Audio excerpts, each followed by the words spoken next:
गुजरात चुनाव का घमासान अपने चरम पर है, लेकिन गुजरात चुनाव की स्क्रिप्ट से इस बार मुसलमान गायब हैं। मुसलमानों के मुद्दे नदारद हैं और मुस्लिम उम्मीदवारों के नाम भी। जानकारों की नजर में इस बार गुजरात विधानसभा चुनाव में धर्म से ज्यादा जाति का कार्ड खेला जा रहा है। पिछले 22 साल में पहली बार राज्य में मुस्लिम वोटर्स किसी भी पार्टी के एजेंडे में शामिल दिखाई नहीं दे रहे।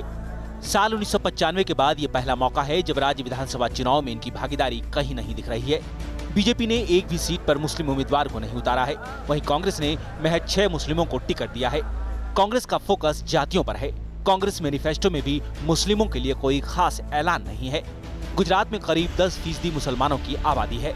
राज्य की 182 सीटों में से 25 सीटें मुस्लिम बहुल हैं, यानी इन सीटों पर मुस्लिम मतदाता हार जीत में अहम किरदार निभाते हैं। पिछले 37 साल में राज्य में सबसे ज्यादा 12 मुस्लिम एमएलए 1980 में थे।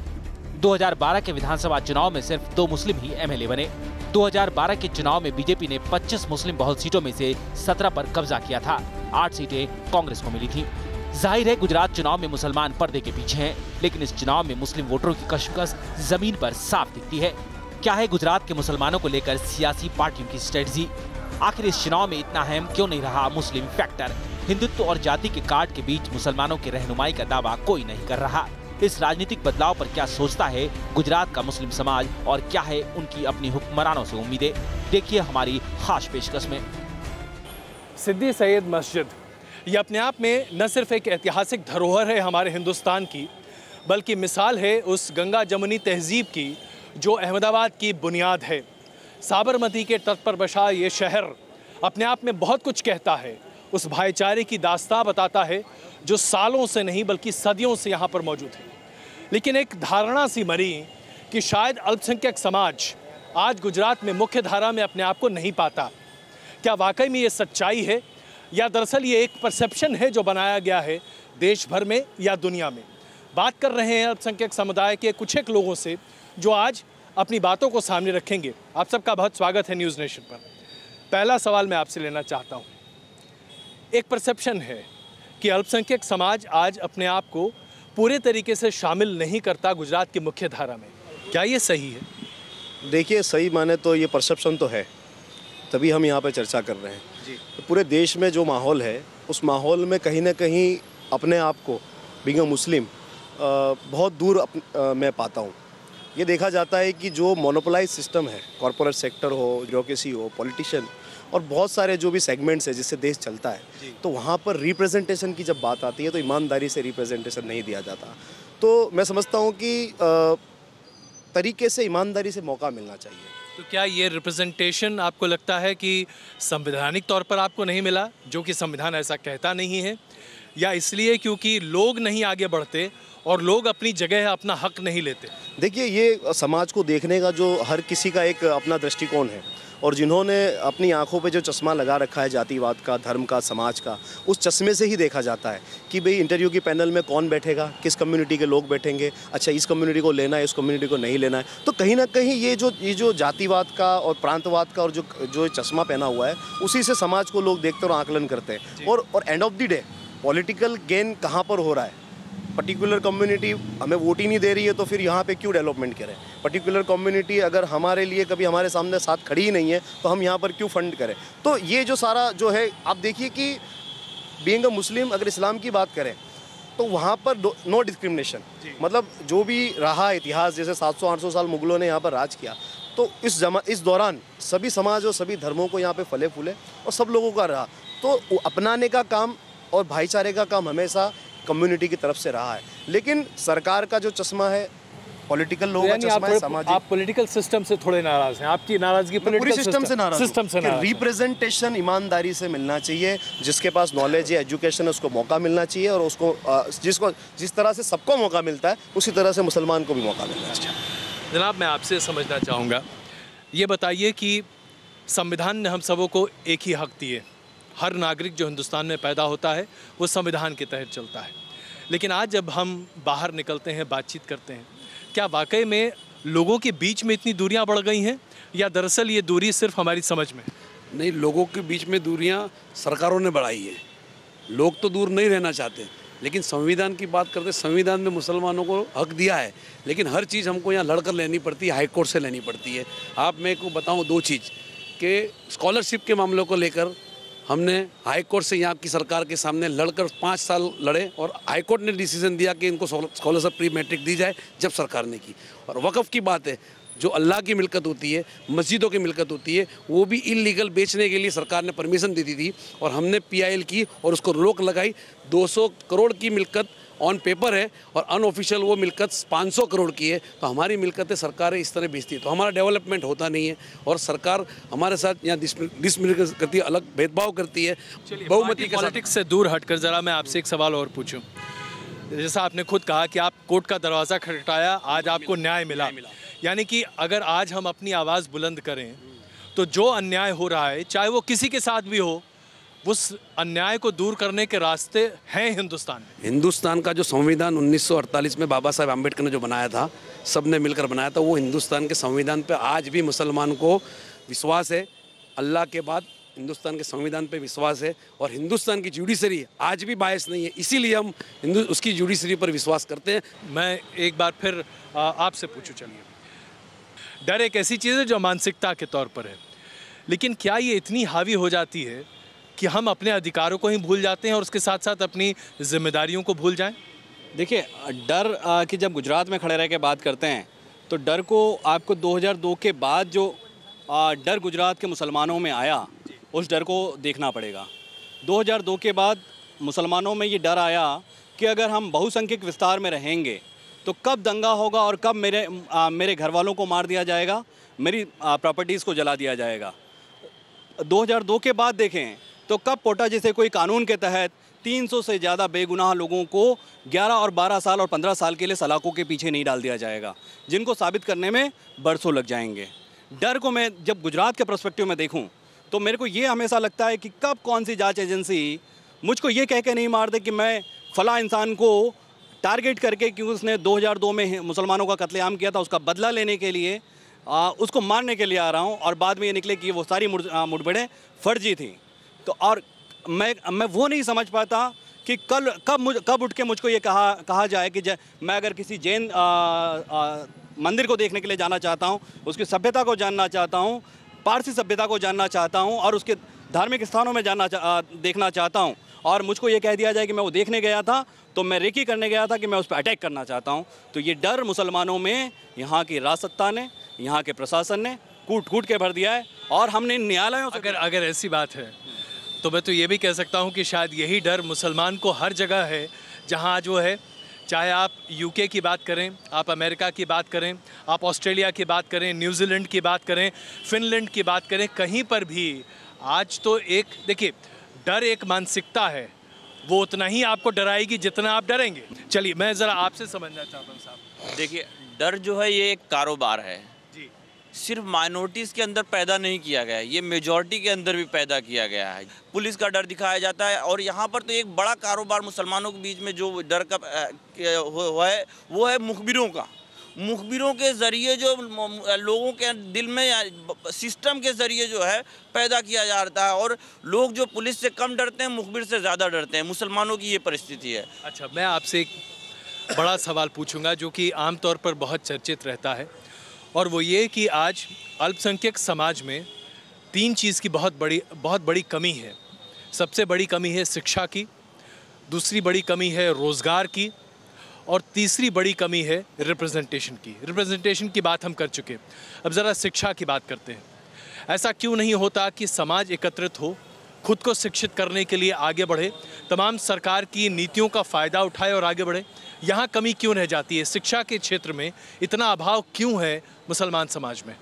देखिए, लैक ऑफ कोऑर्डिनेशन बहुत बड़ा इशू है कि भाई गवर्नमेंट की जो भी पॉलिसीज़ है उसको नीचे तक पहुँचाने में जो हमारा जो सिस्टम है वो कहीं ना कहीं बहुत ज़्यादा कोलैप्स हो चुका है।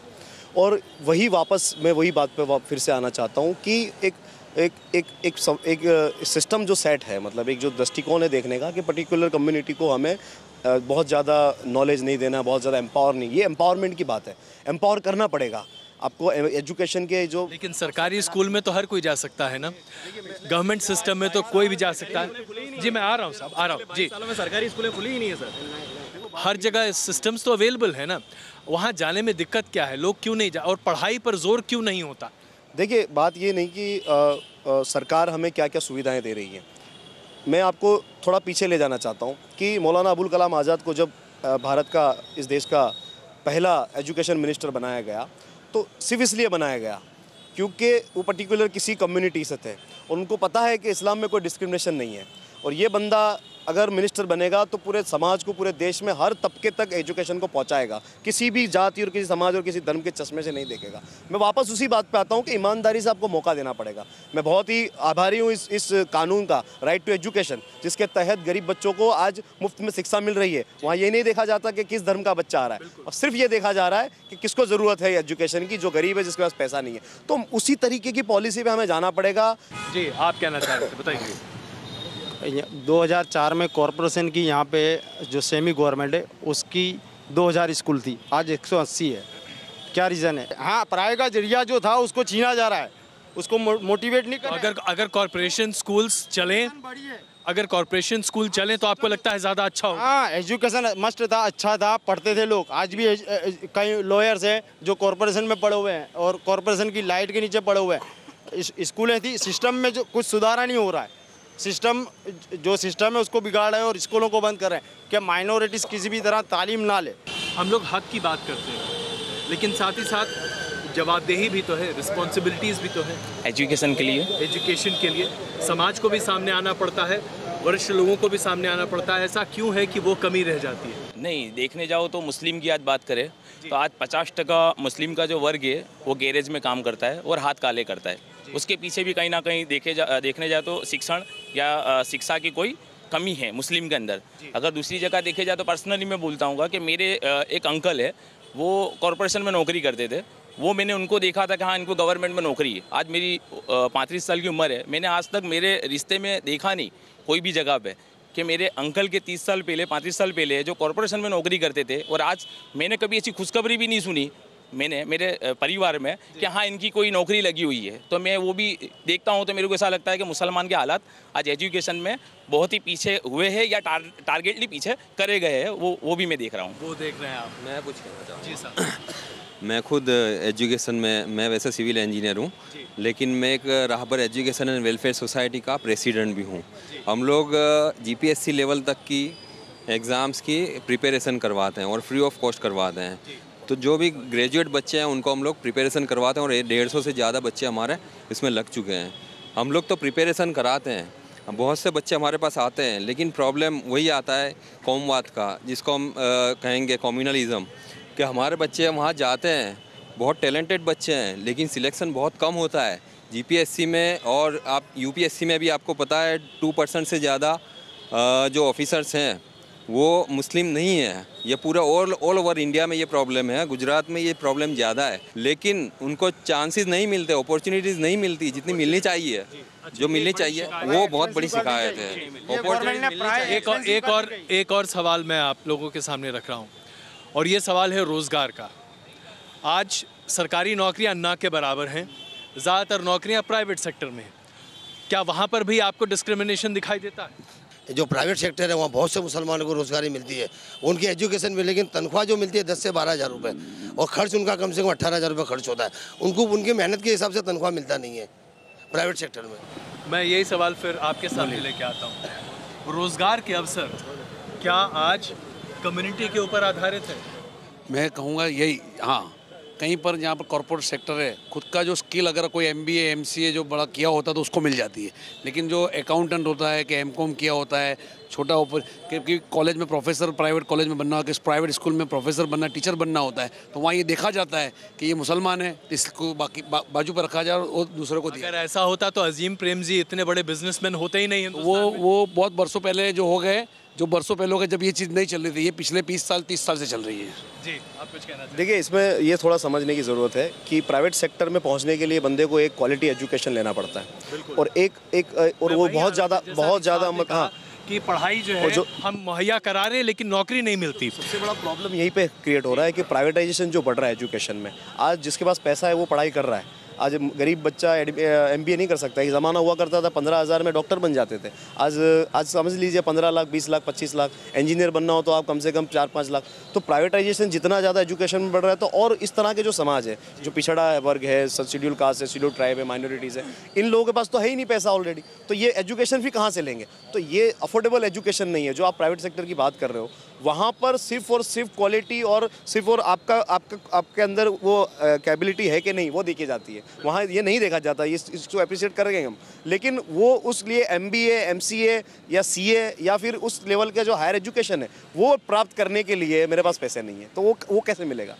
तो वापस घूम फिर के बात वहीं पर आ गई कि प्राइवेट सेक्टर में अगर मैं जाऊंगा तो मेरे पास वो डिग्री नहीं है, मेरे पास वो परसेंटेज वाला और उस तरह का जो क्राइटेरिया है जो उन्होंने बनाया हुआ है, उस क्राइटेरिया में मैं फिट नहीं होता, क्योंकि पैसे नहीं है मेरे पास। तो सरकार को उस तरीके के जैसे मैं तो समझता हूँ RTE को आपको मैं समझता हूँ हायर एजुकेशन तक ले जाना चाहिए। सिर्फ अभी 1 से 8 तक है, तो राइट टू एजुकेशन को आप हायर एजुकेशन के ले जाएँ, तो जो भी गरीब है, जिसके पास पैसा नहीं है, किसी भी समाज का हो, उसको मौका मिले, एजुकेशन मिले, वो अपने आप मुख्य धारा में आ जाएगा।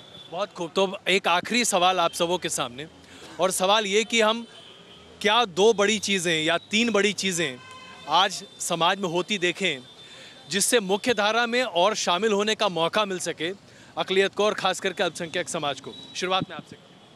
देखिए, अगर गुजरात के पर्सपेक्टिव से देखें तो यहाँ के 3 कानूनों को अगर एबॉलिश कर दिया जाए। सबसे पहले डिस्टर्ब एरिया एक्ट, धर्म परिवर्तन का जो कानून है उसको, और कि धर्म परिवर्तन के कानून से विकास का क्या लेना? मैं बता रहा हूँ कि धर्म परिवर्तन का कानून एक मानसिकता है आपकी, जो गुलामी की मानसिकता है कि धर्म कौन क्या मानेगा, ये यहाँ पर एक इंसान तय नहीं करेगा, एक सरकार तय करेगी कि आपको अगर हिंदू बनना है तो आप हिंदू हैं तो हिंदू ही बन के रहें, आप कोई और धर्म नहीं इख्तियार कर सकते। आप मुसलमान हैं तो आप मुसलमान बनकर ही रहें, आप कोई और धर्म इख्तियार नहीं कर सकते। और जब तक ये सरकार इन प्रपंचों से बाहर नहीं आएगी, तब तक उसके देखने का नज़रिया नहीं बदलेगा। रोज़गार के अवसर बढ़े या क्या बढ़े, जिससे लोग ज़्यादा अपने आप को समाज में जुड़ता हुआ देखें और एकजुट होकर आगे बढ़ें? रोज़गार का अवसर बढ़ना चाहिए और एजुकेशन दोनों बढ़ना चाहिए, पर एजुकेशन में तो ये सरकार एकदम असफल रही है। आप बद्र प्लाजा में जाके देखोगे तो वहाँ के लोग आज भी वहाँ पे BA, BCom, PhD करेले लड़के वहाँ पे वेंडर्स के वहाँ पे नौकरी कर रहे हैं, जो उनका सही जगह नहीं है, सही प्लेटफॉर्म नहीं है जी। तो अगर गवर्नमेंट को अगर सोचना है ऐसे पढ़े लिखे BA, BCom, PhD करेले लोगों के लिए, तो उनको उनके सही मुकाम पे या सही जगह पे उनको नौकरी देनी चाहिए, जो कि नहीं मिल रही है। बहुत खूब। आपका सबका विकास तभी होगा जब सबका अपने नहीं मालूम है। आज जी मैं ये कहना चाहूँगा, जैसे कि गुजरात का एग्जाम्पल लिया जाए कि 1,72,000 करोड़ रुपए का बजट है, तो उसमें 10% जनसंख्या हमारी है, तो 16,000 करोड़ रुपए का बजट होता है। अगर वो ईमानदारी से हमारे वेलफेयर के लिए खर्च किया जाए, एजुकेशन और हेल्थ पे खर्च किया जाए, जितनी बुरी हालत एजुकेशन की उससे ज़्यादा बुरी हालत हेल्थ की है। लोग जो कुछ इलाके अहमदाबाद के ऐसे जो यानी कई बीमारियां लेके चल रहे हैं, उनका इलाज करने के लिए नहीं है मुहैया, यानी हॉस्पिटल में नहीं जाते हैं, दमे की बीमारी, इस तरह के बहुत सारे इलाके हैं। और स्वास्थ्य और शिक्षा, ये आपके हिसाब से दो महत्वपूर्ण और बिना सरकार की मदद के और बगैर सरकार की यानी हिस्सेदारी दिए बगैर इस चीज़ का हल नहीं निकल सकता। बहुत खूब। एक आखिरी टिप्पणी आपकी। तो इस्लाम तो कहता है पढ़ो, मुसलमान पढ़ना भी चाहता है, पढ़ता भी है, लेकिन सिस्टम है कि उसको पढ़ने नहीं दे रहा है, उसके साथ डिस्क्रिमिनेशन कर रहा है। बहुत धन्यवाद आप सबका इस चर्चा में शामिल होने के लिए। सबसे बड़ी बात यह है कि आज चाहे समाज की बात करें या हम पूरे तरीके से गुजरात की बात करें, बुनियादी सुविधाओं का अभाव आज लोगों के जहन में इतना गहरा बैठ गया है कि शायद ये हम सबों को बांटता हुआ भी दिख रहा है। जाहिर सी बात है, अगर बुनियादी सुविधाओं का अभाव न हो तो शायद बंटवारों की इन लकीरों को बड़ी आसानी से पाटा जा सकता है। न्यूज़ नेशन की पूरी टीम के साथ मैं अजय कुमार, अहमदाबाद।